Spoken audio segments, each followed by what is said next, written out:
Hello. Hello, happy Tuesday.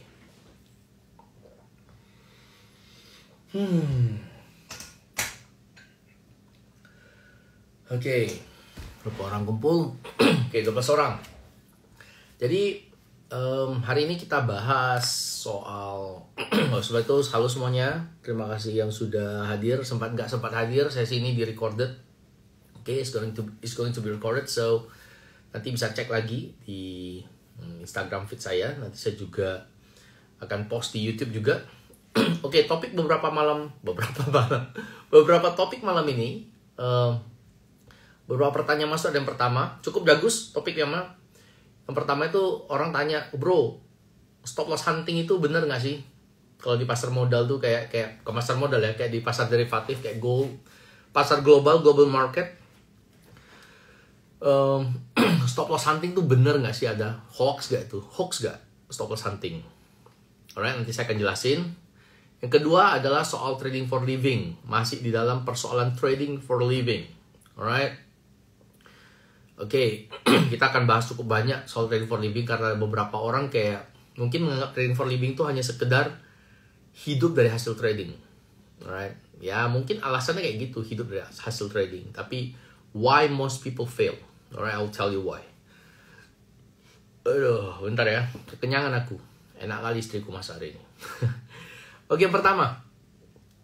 Stop loss hunting, is it true? Atau enggak? Nah, gini loh. Yang Anda lihat stop loss hunting itu ada dua cara. Alright, ada dua kisah. Ada dua kisah gitu ya. Satu adalah kisah yang sebenarnya main skenario utama. Nah, biasanya untuk bisa Anda kena stop loss hunting skenario utama itu biasanya pialang Anda, orderannya itu harus masuk ke liquidity provider yang partner-partnernya adalah prime banking. Contoh ada pialang yang dia lempar ordernya itu ke LP, liquidity provider, yang punya partner itu sama misalnya Barclays, oke, supermarket makernya itu Barclays, JP Morgan, oke, Morgan Chase, ya mungkin big investor kayak bank-bank besar, HSBC dan segala macam, Saxo, Interactive Broker dan segala macam, oke. Jadi order Anda masuk ke dalam sana. Nah, kemudian Anda merasa kayak habis stop loss Anda dijilat, stop loss Anda kena, terus harga naik gitu, atau harga turun itu untuk pernah dengar, wah dia tuh ini harga sebelum naik tuh dia mau kenain semua nih stop loss yang di bawah, biar jadi nggak ada stop loss lagi, jadinya market makernya cuan. Nah, sebenarnya nggak sesimpel itu, alright. Nah, sebenarnya kan kita itu kan transaksi, jadi kadang saya ini susah jelasinnya gitu loh. Kadang saya pernah bilang itu kalau soal bandar-bandar market maker itu sah-sah aja. Karena kalau nggak ada market maker, ya Anda jualan siapa yang mau beli? Contoh ya, saya bilangnya. Kalau misalnya di dunia usaha real, Anda bilang itu Anda nggak mau ada distributor. Ya, misalnya Anda mau langsung beli sama pabrik gitu kan. Boleh you beli sama pabrik. Tapi pabrik hanya melayani pembelian kuantitas besar. Jadi kalau you cuma mau beli satu unit, bisa nggak beli sama pabrik? Nggak bisa. Contoh kayak kamu mau beli AC, ya beli AC. Kalian ke toko elektronik. Bang, aku mau beli AC lah 1 PK. 1 PK. Berapa gitu kan? 3 juta, mahal kali abang ini. Pabrik aja buat baru 800.000. Belilah kau sama pabrik kalau kau rasa murah. Bisa nggak kalian ke pabrik minta, ya aku mau belilah AC ongkos produksi 800.000, kan nggak bisa. Pasti ditanya pabrik, kau mau beli berapa ribu unit kan gitu kan. Pasti ditanya pabrik, kau mau beli berapa ratus ribu unit. Nggak mungkin dia jual kasih kita itu 1 unit harga pabrik dia, paham ya. Nah, makanya ada distributor. Distributor itu adalah orang yang ada partai besar dulu ya. Baru distributor itu adalah orang yang membeli dari pabrik, dipercaya dari pabrik, ada faktor kepercayaan, ada faktor kemampuan membeli, oke, ada faktor kemampuan memasarkan. Makanya pabrik itu milih dia jadi distributor utama Yaitu dia ngambil partainya besar, ngambil orderannya besar, dia sanggup menyalurkan kepada orang-orang banyak gitu loh. Dia sanggup menjangkau ke daerah-daerah. Kalau kita cari pabrik, beli kan kita pakai aja, bangkrutlah pabriknya. Nah, kira-kira gitu, itu market maker. Oke? Paham ya sampai sana ya? Jadi kalau stop loss hunting itu aku bilang sama orang kadang nggak usah lah baper kali. Siapa kita ini ya kan, kayak saya, stop loss saya kena, ya sudah. Kalau kita bilang, oh saya kena stop loss hunting nih, bandar kenain market, bandar kenain posisi aku, makan posisi aku terus naik. Alamak, macam besar kali posisiku sayang. Emangnya berapa juta dolar posisiku di situ? Ya, nggak seberapanya kan kalau dibanding sama posisi-posisi Bank Dunia. Nah sebenarnya kalau posisi kita itu di layout, katakan di route lah ke LP, kata broker kalian, katakan pialang kalian itu pialang murni, pialang STP atau ECN, dia route posisi kalian ke LP. Berarti kan LP itu melihat, katakan kamu buy, alright? LP itu kan lihat posisi kalian buy. Ya dia kan kalau misalnya mau ngambil order kalian, dia harus sell loh. Benar dong? Kamu jual, dia beli. Betul tidak? Kayak misalnya kamu kalau misalnya ke money changer, kamu ada Singapura nih, baru pulang dari jalan-jalan ya, baru pulang dari luar negeri, kan liburan kan. Nah, ada duitmu di sana, sisa-sisa. Katakanlah sisa 1000 SGD. Kau mau jual ke money changer. Ya kan kamu jual. Berarti kamu sell. Betul ya? Kamu sell. Kalau kamu sell berarti dia pandai, dia buy. Ya betul dong, kamu sell dia buy dong. Kalau kamu sell dia sell, terus siapa yang buy? Loh, kau datang ke money changer, bang aku mau jual SGD ku, aku lagi banyak duit, berapa 1000? Macam betul kali 1000 aja banyak lah bang gitu kan. Terus dia bilang, ya udah aku juga jual lah. Lu siapa yang beli? Satpam depan, nggak mungkin kan? Kamu jual dia beli, you sell, money changer buy. Ada transaksi jual beli, sama kayak LP. Kamu sell, kamu buy, dia sell. Kamu beli nih, kamu buy. Buy, ya dia jual. Kamu sell, dia beli. Berarti dia makan order kamu dong. Gitu loh, ya nggak? Nah, stop loss itu adalah bagian dari order. Nah, stop loss itu bagian dari order. Gitu. Take profit juga bagian order. Coba kamu misal di MetaTrader. Tulisannya modify order kan? MetaTrader modify order, kamu buy nih.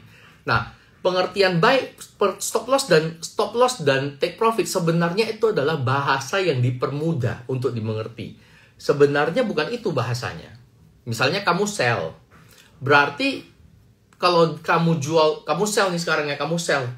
Kalau kamu beli di harga bawah, oke, beli kembali di harga bawah, berarti kamu di bawah ini you buy. Ya enggak? Kalau kamu sell di sini terus dia naik ke atas, kamu rugi kan? Stop loss, kena stop loss namanya kan? Berarti kamu jual dalam keadaan rugi. Gitu. Sebenarnya tetap terjadi order.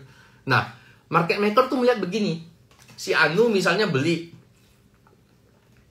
Saya punya posisi, jangan pakai si Anu lah. Nanti ada yang namanya Anu tersinggung. Oke, buat yang baru join, iklan dikit ya kan. Aku mau profesional kayak YouTube itu loh. Yang baru join, hari ini topiknya adalah soal trading for living dan penjelasan soal stop loss hunting. Alright? Nanti yang baru join, nggak paham, tonton ulang. Ya, tonton ulang di YouTube atau di Instagram saya. Oke, saya lanjut ya. Misalnya si Alek buy emas di harga 1.800. Terus aku set stop loss aku buy ya. Otakku agak hang nih. Aku buy emas di 1.800. Kemudian aku pasang stop loss di 1.750. Aku pasang take profit di 1.850. Jelas ya? Saya buy, saya beli kontrak emas di harga 1.800. Rencananya mau take profit di 1.850. Berarti market maker tuh melihat begini. Ada buy 1.850, ada kontrak sell di 1.850. Ada kontrak sell stop loss di 1.750. Paham ya? Nah, paham ya? Nah, terjadilah di dunia ini jalan market ini kan. Berarti bukan kalian aja kan, banyak juga yang di luar-luar itu ada yang sell. Berarti stop loss itu semuanya dilihat sebagai order. Jadi dia tengok, dia mau beli di harga murah market maker kan. Ada banyak stop loss di harga 1700, 1750, 1650, 1680. Ih, dia tengoknya bukan banyak stop loss, dia tengok banyak posisi sell. Sell kan cadel aku kan, sell order yang belum terpenuhi, pending, orang pesen. Berarti kamu bahasanya begini, oi, aku beli di 1800, kalau nanti harga naik ke 1850, aku mau sell ya. Dalam keadaan untung kan gitu. Tapi kalau turun ke 1750, aku mau jual rugi ya, gitu loh. Kita pesen. Nah, pesan tadi itu masuk ke market maker, dia tengok di dunia itu kan. Wah, aku cocok di harga 1750 ini, mau beli aku. Gimana cara belinya? Ya coba aku jual ke orang, ada yang mau beli nggak? Ya, jual murah, beli. Nggak ada, ya ambil harga itu. Turun. Gitu loh. Ya, jadi volume itu kan bank melihat, dia mau beli nggak di bawah gitu loh. Jadi harga atas gak ada yang mau beli lagi, penawaran lebih rendah. Turun. Market maker bilang, aku nggak mau beli 1800 sekarang, mahal kali. Turun harga 1790 nggak mau. 1780 nggak mau, 1750 aku mau. Ya sudah, bank bilang, nah 1750 diambil sama dia, kena stop loss kamu. Nah gitu loh kira-kira. Ini saya jelaskan dalam cara yang benar-benar sederhana ya. Terjadinya ya secara simultaneously dalam keadaan udah pakai sistem ya. Jadi sekarang jalannya nggak manual pakai telepon, nggak, semua udah pakai sistem ya, udah ada ordernya. Bank juga udah punya sistem yang canggih, market maker, broker juga punya sistem yang canggih, terintegrasi di berbagai platform dan server. Mereka mau pesen harga dan segala macam udah ada, kapan mereka mau dumping, kapan mereka mau jual besar, kapan bank mau beli besar, kapan bank mau jual murah, kapan bank mau jual mahal, kapan order ini udah ada. Nah, jadi kalau kita ini retail, saya pun retail, semuanya kita retail. Volume di bawah 10 juta dolar itu retail. Sorry ya, aku nggak punya 10 juta dolar. Betul aja, kalau ada nggak live Instagram lagi aku. Sorry, aku lagi di Bahama, lagi mana, ada private jet aku ya. Nah, nggak ada aku 10 juta dolar. Retail aku, oke? Jadi kita semua retail. Jadi kalau kita retail ya, sebenarnya posisi retail itu tidak mempengaruhi volume di market. Betul. Jadi kalau kau pencet hari ini 100 lot pun, market itu nggak bergerak. Nggak pengaruh posisi kita. Apalagi, belum tentu pialang yang kita trading itu adalah betul-betul ECN, dia menyalurkan transaksi kita. Bisa aja dia market maker. Ayo. Kalau kita trading di pialangnya market maker, ya order kita nggak kemana-mana. Nggak tercatat, nggak masuk ke pool, global pool. Yang ada ya, pialang itu sendiri yang melakukan risk management. Dia mau makan order kalian, yang dia nggak bisa makan baru dia risk diversifikasi ke market maker atau market maker lain, atau ke liquidity provider lain, ya tergantung risk management dia. Yang penting kan, kamu profit dia bayar, kan gitu ya. Nah jadi saya rasa nggak usah lah terlalu dipusingkan soal stop loss hunting ya. Yang kedua, itu tadi pertama ya. Yang kedua yang betul-betul harus Anda perhatikan bukan stop loss hunting. Nah yang kedua yang perlu diperhatikan adalah soal slippage. Nah slippage itu nggak ada hubungannya sama market dunia punya stop loss hunting. Nggak ada. Ya. Slippage itu gini loh, Nah, saya ambil dua perumpamaan. Ini ada dua barang nih ya. Katakan ini pialang A, ini pialang B. Nah, pialang A punya sistem, dia terintegrasi langsung ke liquidity provider atau ke market maker dunia, market maker yang lebih gede lagi, prime broker gitu loh. Oke? Jadi semua pricing dia tuh dia nggak punya kontrol. Alright? Nah, market yang pialang B juga sama. Berarti cara dasar kerja pialang itu sama. Nah, di sini membedakannya. Pialang A, dia punya mindset. Dia taunya fokus di commission base. Alright? Jadi dia nggak mau pusing orang profit, orang loss, market lagi crash, market lagi trending, dia nggak mau pusing. Yang dia fokus adalah di volume based broker. Nah ini sebutnya adalah VBB, volume based broker. Oke? Nah Broker yang B, broker yang A yang ini punya mindset atau strategi bisnis berbeda. Dia volume tetap ada, tapi dia juga melihat transactions atau margin. Artinya kalau misalnya banyak orang trader-trader dia yang loss, dia rasanya kalau buang ke market maker dunia, dia sayang gitu loh. Dia rasa kalau dia mampu talangin, dia mampu menjadi market maker, why not? Dia bisa cuan lebih. Nah, gitu loh. Dengan resiko yang mampu diabsorb. Contohnya begini, ada margin katakan 10 miliar. Dia punya dana, sangguplah dia fake 10 miliar. Artinya kalau orang profit 10 miliar pun dia jual, dia masih sanggup bayar gitu. Tanpa merusak keuangan dia. Ibaratnya kasino legal. Ngerti ya? Kasino legal. Ya memang begini kejadian, mau gimana. Aku jelaskan apa adanya gitu. Makanya yang aku jelaskan itu nggak pernah kalian dengar tempat lain. Oke, kasino legal. Tapi ya jurisdiksinya saya nggak disebutkan pialang mana ini ya. Saya bilang cara kerjanya, oke. Nah, slippage di pialang ini nggak perlu khawatir. Karena kenapa? Dia nggak ada konflik interest. Nah, biasanya yang menggunakan slippage banyak terjadi adalah di pialang ini. Kenapa? Biasanya dia slippage itu adalah sebuah cara market slippage. Kayak kepleset loh, ngerti ya? Bahasa desanya slippage itu kepleset. Jadi contoh, market dunia katakan gerak 50 pips. Di tempat dia 80 pips, kepleset 30, ekstra 30, paham? Paham sampai sini ya? Ya, paham. Jadi market dunia turun 50 pips. Market dunia misalnya Anda lihat broker dunia, broker lain, misalnya Anda buka investing.com atau buka di TradingView, Anda lihat harga emas turun 50 dolar. Oke? Di sini turunnya 80. Nah, ini namanya slippage, kepleset. Nah, makanya saya selalu bilang, saya tuh nggak khawatir sama broker. Misalnya dia mau bisa pakai robot kayak, mau susah WD kayak, susah registrasi atau apalah ya, itu penting. Tapi bagi saya paling penting itu cari broker yang punya integritas, yang punya kejujuran, yang play fair. Makanya saya pernah bilang di beberapa acara live saya bilang, I don't mind market maker broker. Saya nggak peduli broker itu market maker atau STP atau ECN. It's fine by me. Percuma ECN, ngaku ECN tapi nggak fair. Nah, gitu loh. Banyak pialang aku ECN tapi nggak fair. Kenapa? Dia itu hybrid. Dia masih main slippage. Nah, makanya saya lebih penting, saya bilang saya nggak peduli market maker atau apa, yang penting harus fair.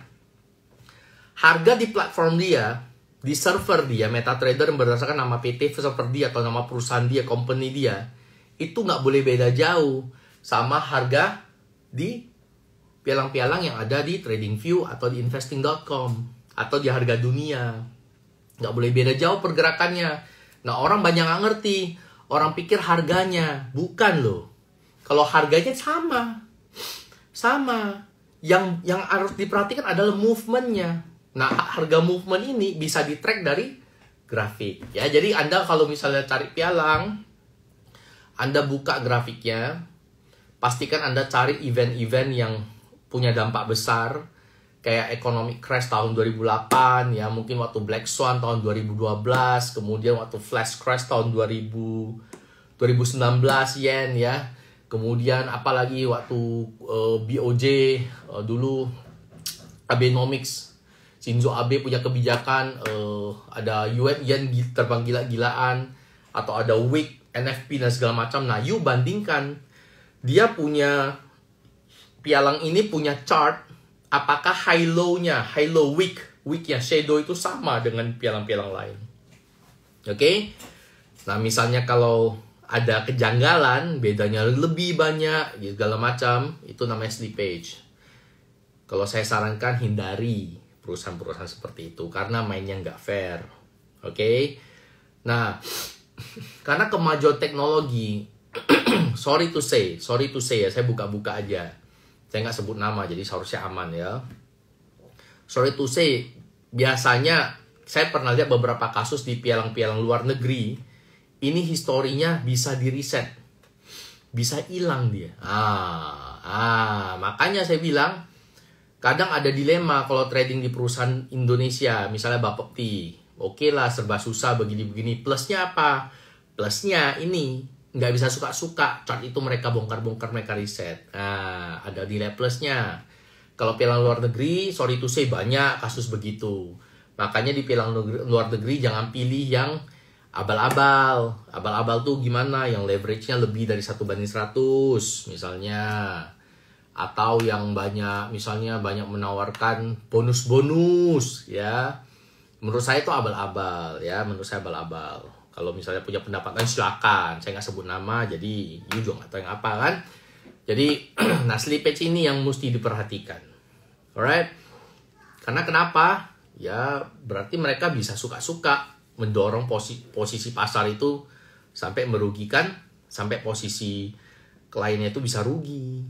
Oke? Pernah dulu ada di Indonesia juga pernah kejadian begitu di pialang lokal. Pernah tahun 2000 waktu Black Swan lah, waktu Swiss franc, kejatuhan Swiss franc itu jatuhnya berapa, dia jatuhnya dahsyat sekali ya. Sampai uang nasabahnya itu habis semua. Nah, coba bentar saya buka satu ini market. Saya nggak bilang broker mana loh ini ya, nggak bilang broker luar atau broker luar atau broker dalam negeri. Kebalik-balik pun aku ngomongnya. Cuma kalian perhatikan sendiri. Bisa lihat ya? Lihat nggak nih? Tahu nggak nih chart apa? Ini chart. Ini yang kirim kawanku.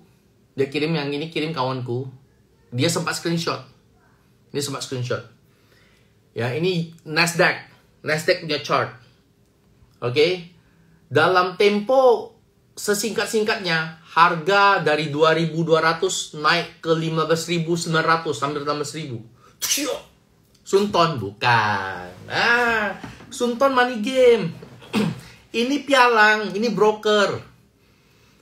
Sampai sekarang masih aktif. Oke. Ya, ini naik, boom, naik. Habis itu hilang. Di reset, betul. Jadi bayangkan kalau orang ada posisi sell Nasdaq, alright, posisi sell Nasdaq, wah itu kalau lotnya nggak memadai pun, saya rasa kalau 2.000 tembak sampai 15.000, equity-nya ya modar juga kan gitu kan. Apalagi orang punya lot gede, kira bayangin nggak? Nah ini slippage, alright. Nah kalau ini di izin yang bergengsi di luar negeri, saya nggak bilang mustahil, saya nggak mau bilang mustahil karena bukan perusahaanku, yang masa aku jamin perusahaan orang.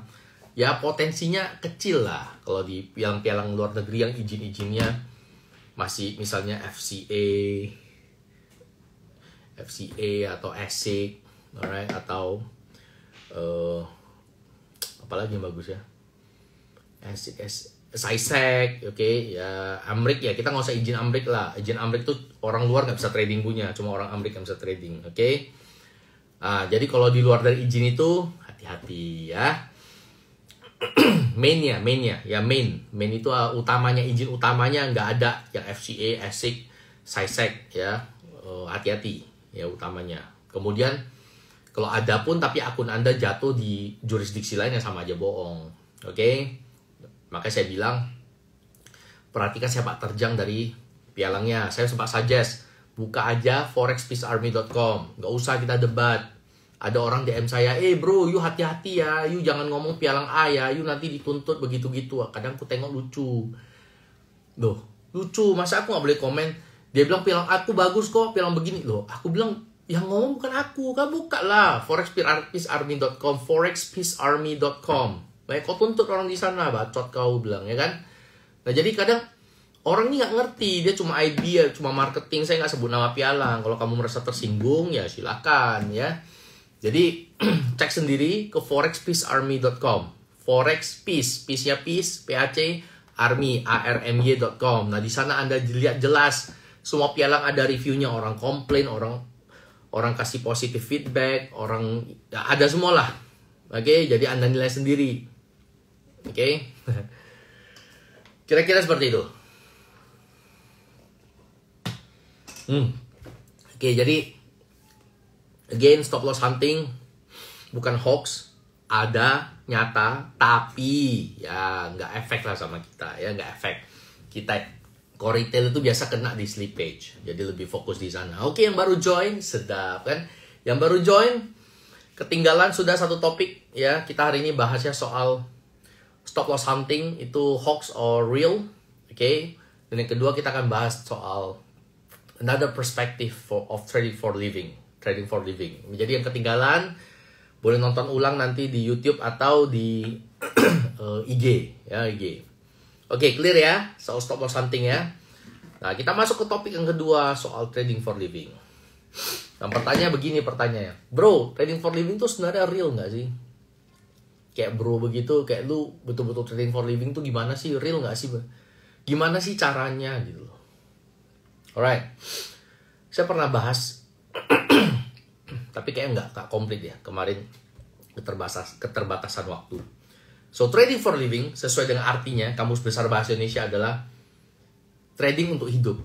Trading for living, right? Trading untuk hidup. Kesannya enak ya. Kesannya artinya, wah, segala sesuatu berarti kebutuhan saya dipenuhi dari trading. Listrik, makan, bensin, shopping, grocery, popok, susu, ya, kolor, BH, apalagi kloset, jamban, uang jalan-jalan, uang healing, uang rokok, semua dari trading. Enak ya? Trading for living. Oke. Nah, kenyataannya, nah saya mau tanya gini.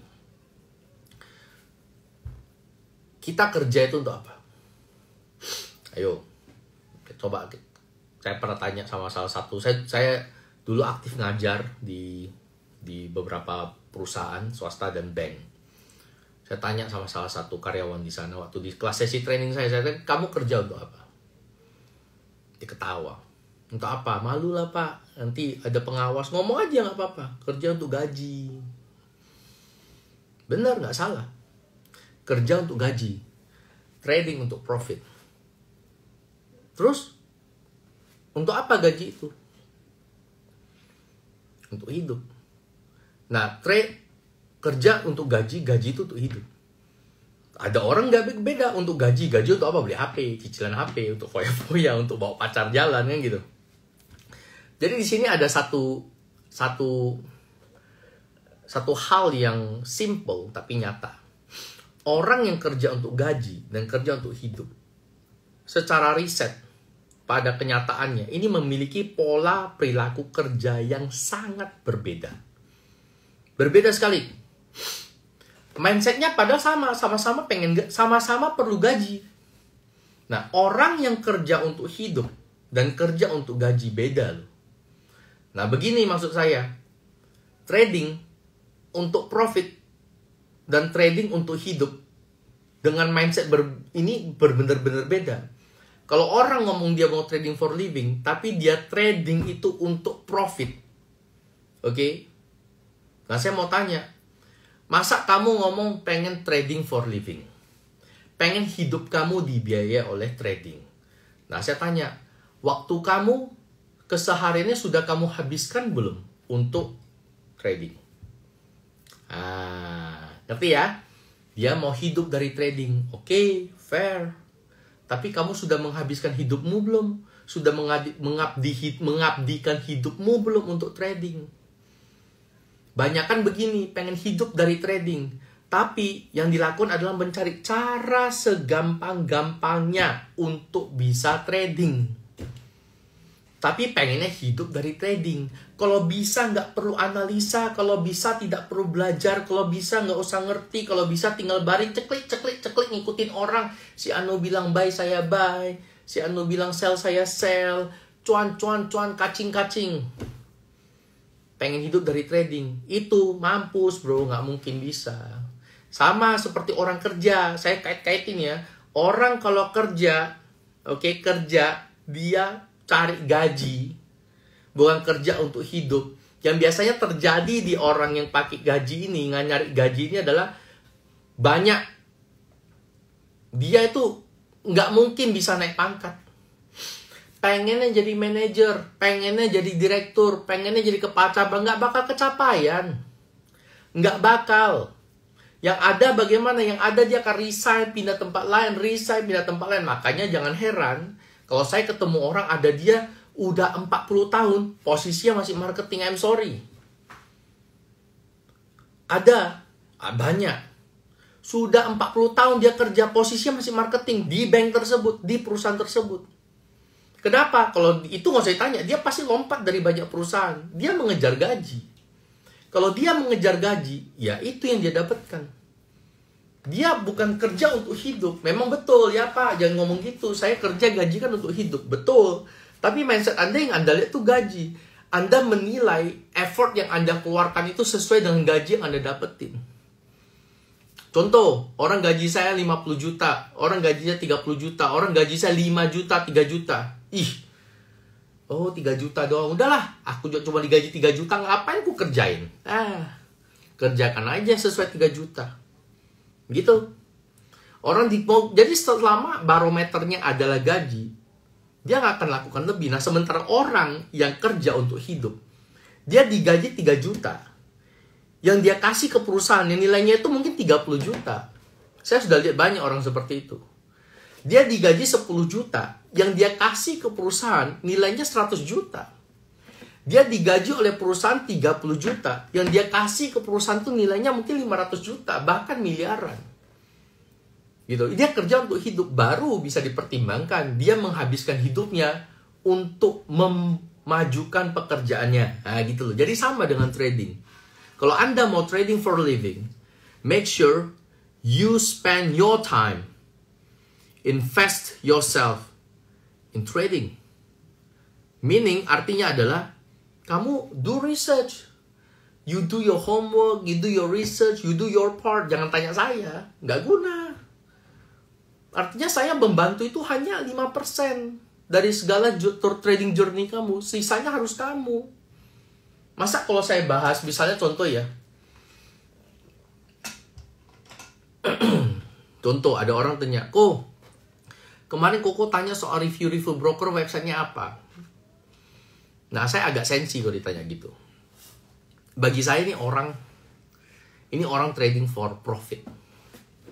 Kenapa? Kalau dia betul-betul tahu, lupa dia. Sebenarnya di Google tuh dia ketik. Anda kalau di Google, ketik review broker. Coba sekarang, coba. Anda buka Google, jadi matiin live-nya. Toco kali, buka lah di HP satu lagi atau di laptop. Anda buka Google, Anda ketik review forex broker atau forex broker review. Keluar kok itu Forex Peace Army. Nah, maksud saya ya, kalau Anda mendedikasikan hidup Anda untuk trading, things like this, you'll find out. Bener gak sih? Ya, jadi ada trading for living gak usah jauh-jauh lah. Teknik segala macam itu nomor 2. Saya selalu bilang teknik itu nomor 2, nomor 3. Yang penting itu maunya dulu gitu loh. Maunya dulu. Mindsetnya bener nggak? Saya selalu bicara tentang mindset. Karena kenapa? Karena saya bisa sukses karena mindset. Saya bisa ada hari ini karena mindset. Ya. Yang saya bisa saya melihat banyak dari orang tua saya, mencontoh banyak dari orang tua saya, teman-teman saya, panutan saya, senior-senior saya dulu, tempat-tempat kerja saya yang baik, kita contoh, ya, punya mindset yang benar, itu adalah segalanya. Kalau saya bilang, termasuk dalam trading. Di trading saya selalu bicara mindset dan psikologi. Teknik nomor 2, nomor 3, nomor 4. Kemarin di sesi webinar dengan indikator juga saya bicara mindset. Alright, saya bicara mindset yang paling penting. Kalau mindsetnya benar, mau pakai indikator apapun bisa. Saya ambil contoh Bollinger Band. Tapi kalau Anda mau terapkan di MA, Anda mau terapkan di Ichimoku, Anda mau terapkan di Alligator, Anda mau terapkan di MACD, Anda mau terapkan di ADX, bisa. Karena indikator itu hanya tools. Yang perlu adalah mindset mental yang sehat menggunakan indikator. Kayak mobil, mobil kenceng. Semua orang disuruh ngebut-ngebutan bisa. Tapi sampai dengan selamat nggak tentu, belum tentu.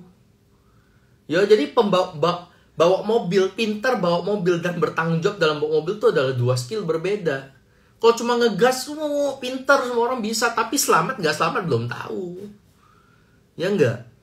Jadi mental di sini, mindset ini sangat penting. Jadi orang itu bisa tua menurut saya, tapi belum tentu dewasa. Kayak aku.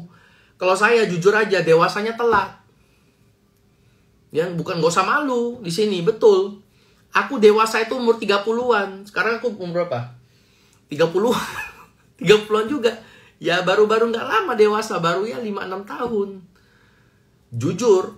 Jadi tua belum berarti dewasa. Ya jadi proses pendewasaan ya mulai dewasanya umur mungkin umur 25 ya, 26, 27 mulai dewasa, tapi belum mateng gitu loh. Jadi makanya saya bilang mindset itu penting. Kayak trading ya. Jadi penting itu mindset bukan teknik. Makanya tadi siang tuh saya kesel. Ada orang masih bisa tanya, sorry ya, Anda kalau mau cari error di teknik Bollinger Band banyak bro. Namanya indikator. Indikator tuh selalu delay. Saya udah bilang di webinar saya, indikator kelemahannya itu delay. Jangan expect Anda bisa ngambil awal dan ngambil ujung. Jangan expect Anda buy di bawah, sell di pucuk. Bohong namanya bro. Kalau pakai indikator udah pasti delay. Harus ngerti mindsetnya pakai indikator seperti apa. Disiplinnya mesti ngerti, mentalnya mesti ngerti. Berarti yang harus Anda cari di sini adalah pematangan diri. Pematangan diri Anda supaya Anda itu ready, bisa disiplin menggunakan indikator. Bukan errornya indikator tersebut, ngaco kamu.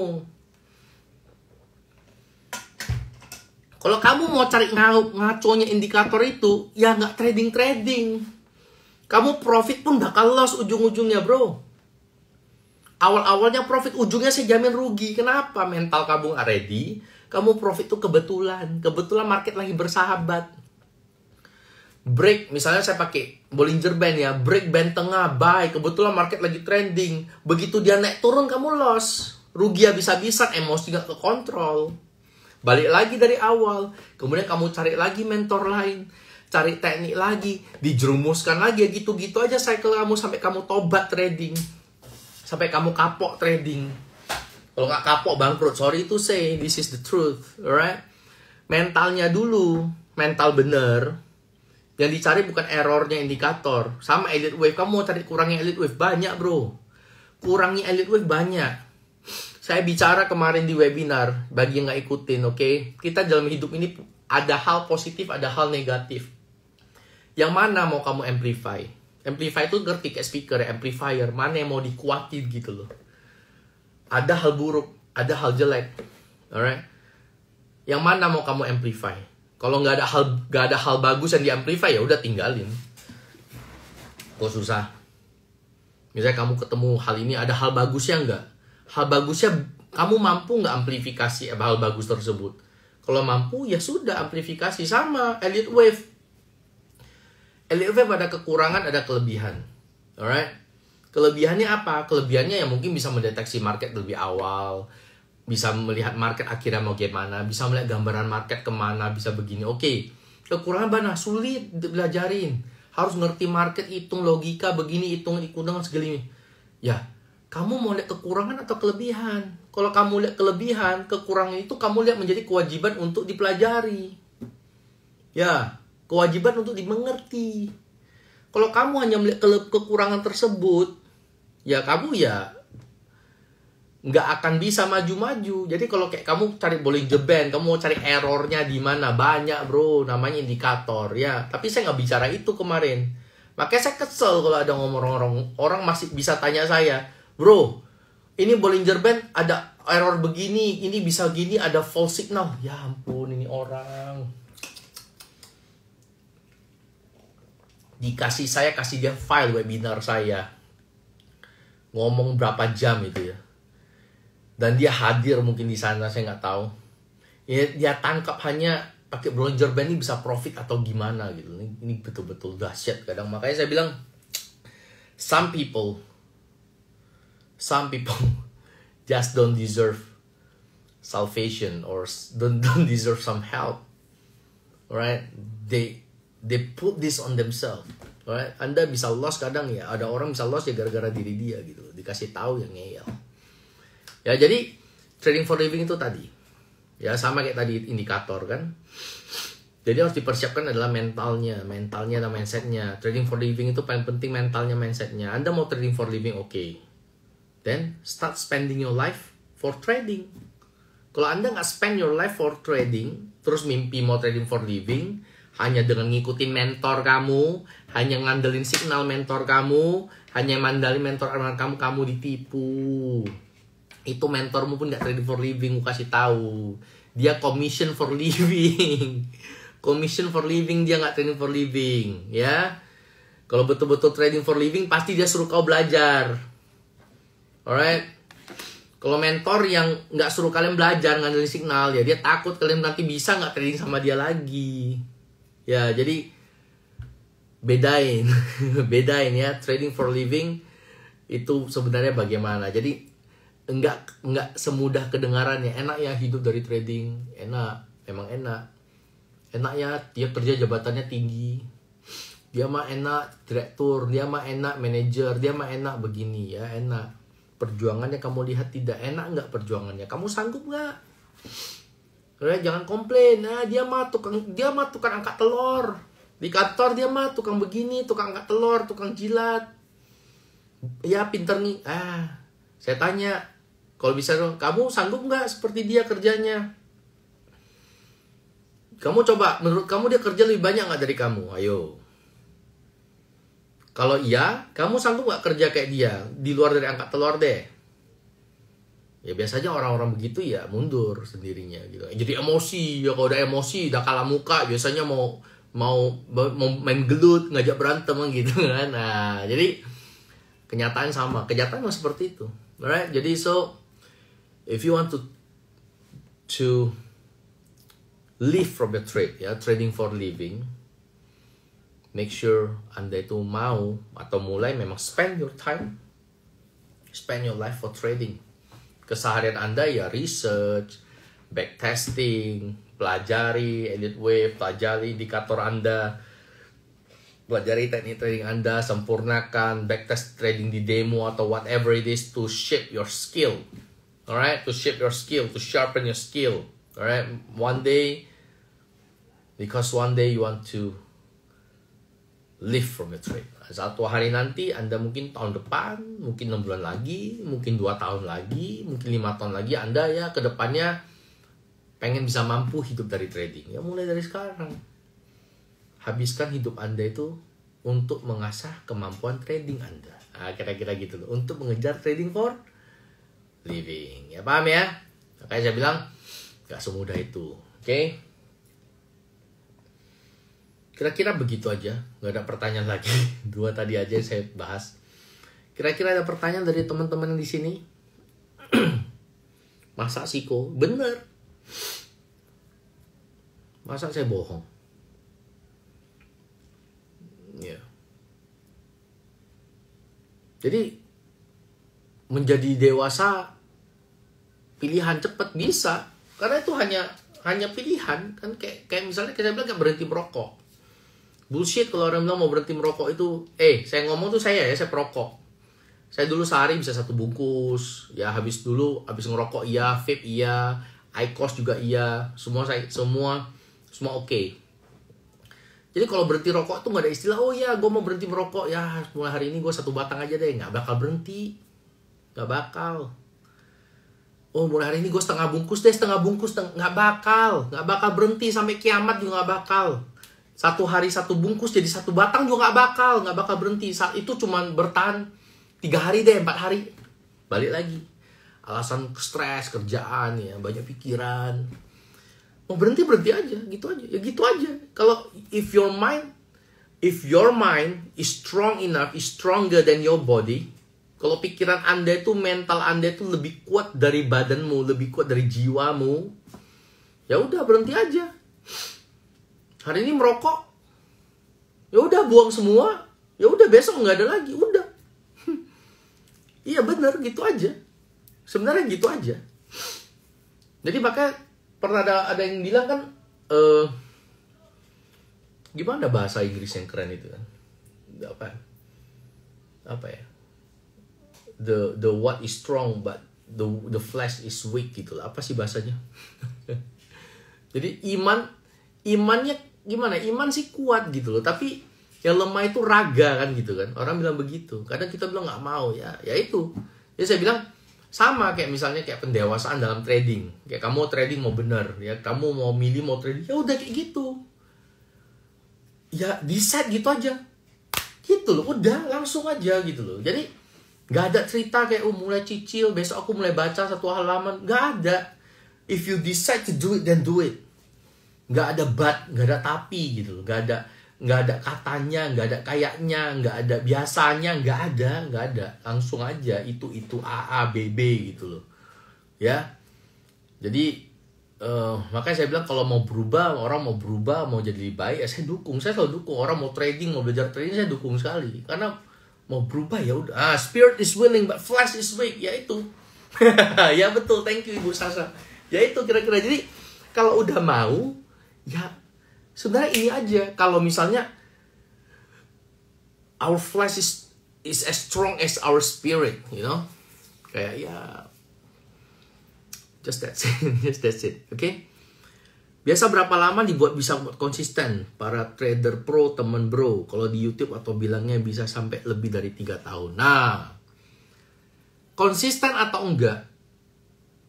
Sekarang ini begini ya, saya akan buka satu hal yang paradoks. Consistency, you are consistent until you become inconsistent. Nangkep? Anda kalau konsisten 10 tahun, 1 hari kemudian di tahun ke-10 bulan pertama Anda nggak konsisten, itu disebut konsisten atau tidak konsisten? Ayo. Nggak konsisten. Berarti konsisten itu merupakan sebuah infinity dong. Gimana sih infinity? Infinity dong, ya konsisten. Berarti konsistensi itu adalah infinity dong. Artinya you are consistent until you become inconsistent gitu. So it's about mindset. If you want to be consistent, don't let people words judge you. Kamu itu kalau mesti konsisten bisa 5 tahun loh. Kamu itu kalau mau konsisten bisa 3 tahun loh. Nggak usah dengerin. Itu YouTube kan mereka buat konten, nggak usah dengerin. Kamu kalau mau berhenti merokok, kayak orang mau berhenti merokok itu misalnya susah loh 10 hari, 1 bulan. Gak usah dengerin. You mau konsisten mulai hari ini. Mulai hari ini juga konsisten. Udah. Bener. Makanya saya bilang di kemarin training webinar, you buat dulu rules you. Alright? You make your own rules. Rules entry market apa? Exit market apa? Kalau rules, kamu punya opening position lot seperti apa? Kamu kalau mau akumulasi seperti apa?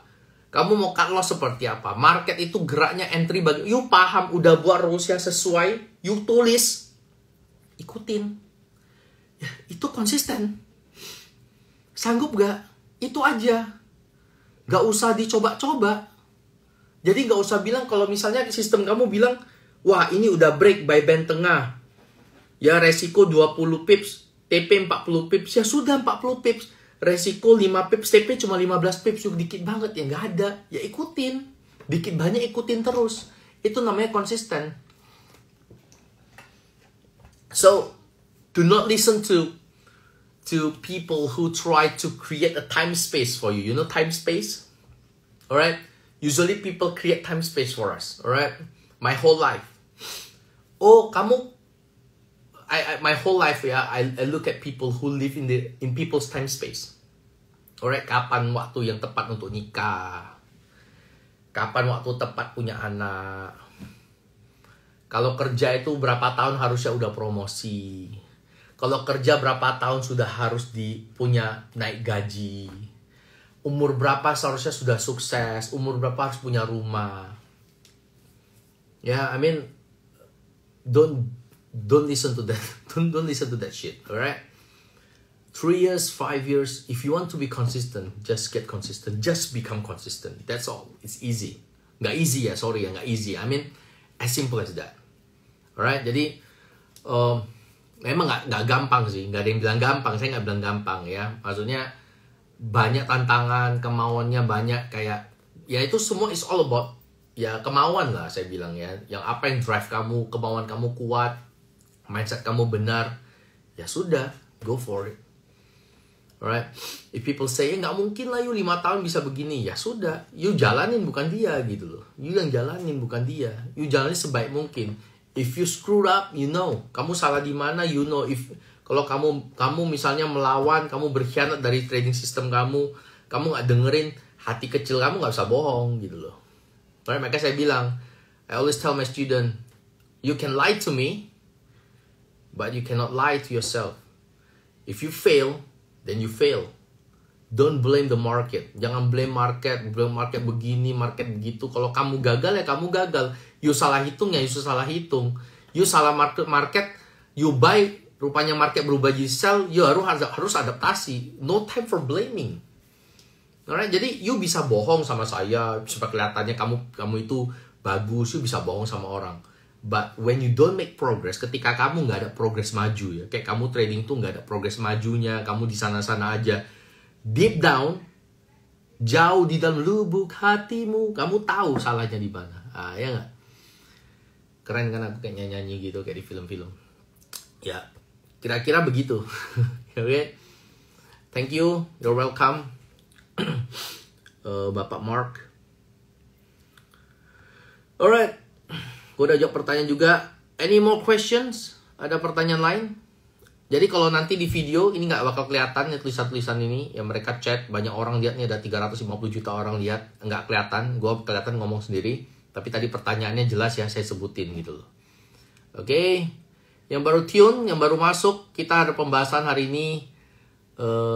Dua topik utama. Yang pertama adalah stop loss hunting itu hoax or real. Dan kedua adalah soal trading for living. Alright. You can check it out di video ini saya post di YouTube dan di IG. Anda boleh nonton balik ya, boleh nonton balik. Jadi kalau Anda di YouTube Anda oke, Anda suka, subscribe dan like ya. Moga aku bisa jadi YouTuber. Tolong bantu. Subscribe itu gratis, like itu gratis. Kalau kalian nggak bisa kasih aku nggak apa-apa, biar nanti Tuhan membalas. Hati-hati kalian. Alright, next question. Ketika sudah trading for living, bagaimana mengatasi ketika market belum memberikan profit? Bisa 1 minggu, 1 bulan, setiap harinya ada kebutuhan untuk dipenuhin. Okay. This happens to me all the time. All the time. Alright? Kamu mikirnya begini, Bapak Janius. Market belum kasih kita profit. Okay, tapi apakah dia kasih kamu loss? I always tell my student, no position is also a position. Nggak ada posisi itu adalah ada posisi dalam trading. No position is also a position. Kamu tidak ada posisi dalam market, means you are doing good. Means you are following your plan. Okay, means you are trading your plan. That's why you don't trade the market. You are waiting. And when you're waiting, you are also trading. Because waiting is part of trading. Kamu perlu kebutuhan 1 minggu, ya sudah. Tapi kamu mikir begini nggak? Nanti minggu kedua bisa kepenuhin. Nanti minggu ketiga bisa terpenuhi. Terus satu mindset lagi nih. Kamu nggak ada trading, kamu nggak ada loss, kamu nggak ada floating loss. Aduh, saya perlu profit untuk memenuhi kebutuhan saya. Bener. Tapi kondisi ini lebih bagus daripada kamu floating loss. Kemudian ada kebutuhan untuk dipenuhi, betul? Nah, ini mindset yang perlu kamu suntik ke dalam alam bawah sadar kamu. Supaya bagaimana? Supaya kalau tunggu ya tunggu aja. Perlu kebutuhan ya mungkin cari di market lain, cari peluang di pasar lain. Ya kalau enggak diversifikasi. Kamu ada trading, kamu juga ada bisnis lain misalnya, ya untuk mencukupi. Jadi if you don't trade, if you're waiting, means you're trading, you're following your plan. Good job, good job. Semoga menjawab ya Bapak Janius. Pak Dance, mantap bro, thank you. No question from me. Bapak Lukman, crystal clear. Thank you. Alright, one last question. Saya akan buka 1 pertanyaan lagi. 1 pertanyaan lagi. Ada yang mau tanya? Langsung loh, oke. Ada yang tanya nih di DM, bro. Kenapa? Gue tekan love-nya sampai jebol. Thank you bro. Bro, kenapa buat live? Ada yang kemarin tanya, bro kenapa sih selalu live nggak buat kayak YouTuber bagus buat konten? Sebenarnya lebih gampang gitu. Kayak kita buat konten, saya buat konten, Kayak hari ini ngomongin kan, halo guys, hari ini kita akan bahas, sebelum saya bahas jangan lupa pencet tombol subscribe, tombol like, segala macam gitu kan. Diedit keren ya. Baru tampil. Nah, saya pilih live sebenarnya supaya lebih real. Artinya kalau saya video dulu baru edit kan berarti ada elemen-elemen edit. Ya ada elemen yang sudah diedit toh, saya ada salah ngomong, udah diedit lah gitu kan. Jadi saya mungkin buat live. Artinya saya buat live artinya berharap teman-teman jika menemukan mentor-mentor trading, alright, mentor-mentor trading di luar sana yang menawarkan Anda sesuatu yang menggiurkan, saya berharap saya bisa menjadi barometer. Biar saya bisa menjadi barometer karena yang saya present kepada teman-teman adalah semua live seafood, alright. I analyze the market live, alright. I talk about the market live. I present everything live as it is.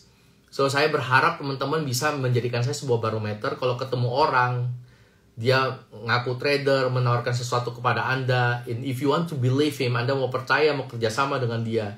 Barometernya adalah everything has to be live. No recorded shit. Alright, penjelasan market semuanya harus ada live-nya dulu. Kenapa? Dari live itu Anda bisa lihat knowledge-nya itu benar enggak. Ya, knowledge-nya benar enggak. Ada di karang-karang enggak gitu, ada diulang-ulang enggak, ada diedit enggak, dan segala macam. Oke, sebenarnya itu ya kenapa saya pilih live dan bukan recorded. Ya, tapi kan nanti ada versi recordednya, Anda bisa tonton. Oke, thank you sudah tekan love-nya sampai jebol. Oke, Bapak Janius, thank you jempolnya. Buat teman-teman yang baru hadir sebelum kita sudahi acara ini, ya, hari ini kita bahas soal yang pertama, apakah stop loss hunting itu hoax or real, alright. Yang kedua kita bahas beberapa hal penting mindset soal trading for living dan beberapa pertanyaan dari audiens di sini saya akan ada bahas. Jadi yang ketinggalan bisa nonton versi recordednya, saya akan upload di YouTube dan IG. Oke, make sure Anda subscribe dan like. Oke, tolong gratis itu gratis. Kalau nggak grow aku, nggak dapat duit aku dari YouTube, tolonglah. Kalau lagi floating dapat duit dari YouTube kan enak. Nah, nanti kasih tahu karena aku belum pernah dapat duit dari YouTube, penasaran aku. Kalau bisa kan nggak trading lagi, jadi konten aja ya nggak? Gitu. Alright, thanks a lot for today. Masih suasana Lebaran, masih libur, time market oke lah, oke ya. I'll see you when I see you. Bye bye.